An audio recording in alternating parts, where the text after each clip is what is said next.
दिव्यांग व्यक्तींचं सक्षमीकरण करण्याचा वसा घेतलेल्या अली यावर जंग राष्ट्रीय वाणी एवं श्रवण विकलांगता संस्थेचा 41वा स्थापना दिन काल मुंबईत साजरा करण्यात आला। मुंबईचे पोलीस आयुक्त विवेक फणसळकर यांच्या हस्ते या कार्यक्रमाचं उद्घाटन झालं। या सोहळ्यात भारताच्या आगामी स्वातंत्र्य दिनाच्या औचित्याने विकसित भारत या संकल्पनेशी सुसंगत कार्यक्रमांचं आयोजन करण्यात आलं होतं।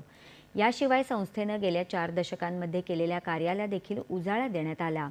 वाणी आणि श्रवण दोष असलेल्या व्यक्ती आणि त्यांचे कुटुंबीय या कार्यक्रमाला मोठ्या संख्येने उपस्थित होते।